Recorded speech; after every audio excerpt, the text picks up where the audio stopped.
Hello, listeners, and thank you for clicking on my channel. Today I'm going to talk about colorism in America. Although in the US we have rights against colorism, which protect any American person from being discriminated against due to the color of their skin. These laws come from the 1964 Civil Rights Act.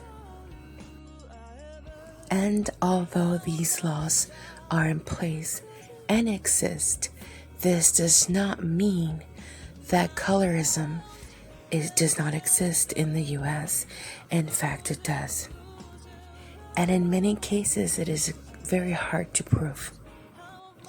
The most obvious place colorism exists is in Hollywood. Yes, ladies and gentlemen, Hollywood. The majority of female leads or love interest in a, quote, black movie, unquote, you will seldomly have a dark-skinned woman playing that part. In fact, in some cases, it is a dark-skinned woman that is sometimes plays the victim and or the villain or the help, the maid, the quote ghetto unquote person, the aggravator, the crazy or angry wife whom the husband leaves for a light-skinned, nice, kind, gentle black woman. Music videos, magazines, commercials, ads highly portrayed a lighter skin or a more European feature black woman. Television sitcoms, cartoons. These throughout history have favored the light-skinned woman. The Europeans set the standard of beauty by conditioning, brainwashing, or whatever you may call it, into making us think that they are what is beautiful. But the truth is that we are all beautiful, and beauty truly really is in the eye of the beholder. But if you live in America, in the US, they have conditioned us to believing that European features and lighter skin is the standard of beauty, to which I completely disagree.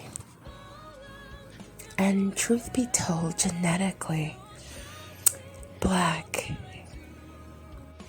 African, darker, these have always had better genes. Dark eyes, dark skin, dark hair. We are protected by the sun. We have less wrinkles, stronger hair, stronger features. In some cases, wider hips to bear beautiful children in. I was looking at my baby and looking at my baby's nose and thought, wow, this baby's wide nose look like heavenly angels' wings that are spread wide and they're getting ready to fly. My baby's lips so thick and pursed out as if they're just meant to kiss. Hair so curly and bouncy, it will never lay flat, always pointing up like a crown. Black indeed is beautiful. Colorism also exists in Latin America. If you are familiar with the Latin culture, these pictures belong to indigenous Afro women, women with Spanish roots, and they too experience colorism in their countries. Not only has Mexico denied Afro-Mexicans existence since the beginning of time, but they've tried to cover it up and or lightened their skin by mixing with the Spaniards and the French. You want to know a fun fact?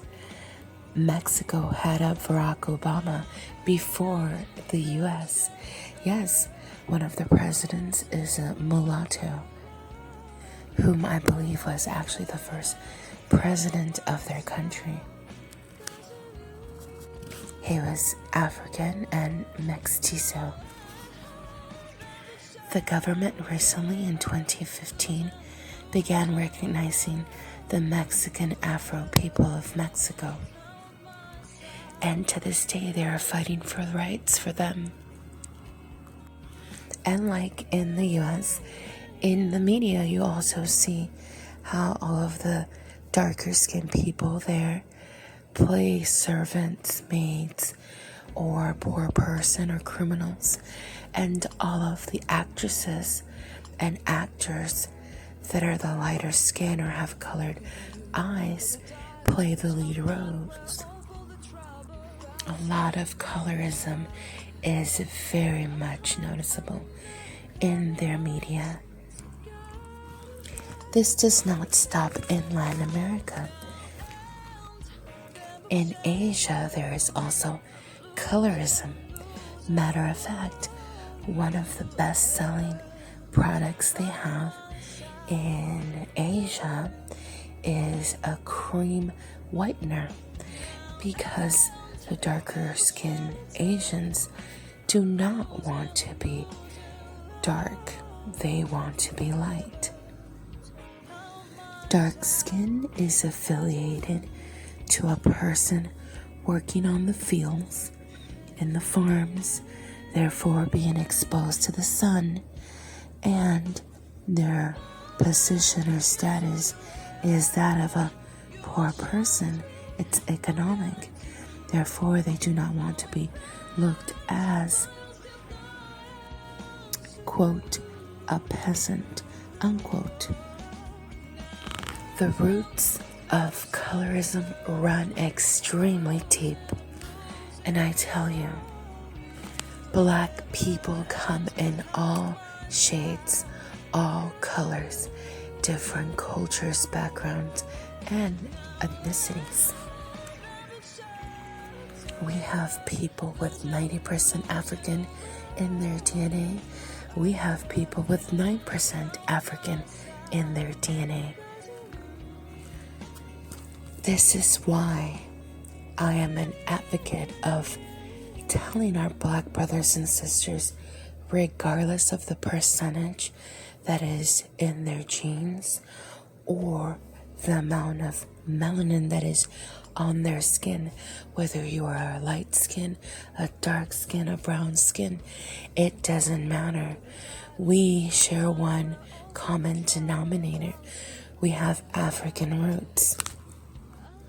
We are doing a disservice to each other by minimizing somebody because of the color of their skin. Everybody should have an opinion. Everybody should have something to say and to bring to the table. Different points of views. If we discriminate against people because of the tone of their skin, we are doing the same thing. We are accusing of people for colorism or racism and or intolerance. Please share your comments, thoughts, and opinions with me on the comments below. Like always, I really hope you enjoyed this video. I hope you like and subscribe. Thank you for listening, and thank you for watching, y'all.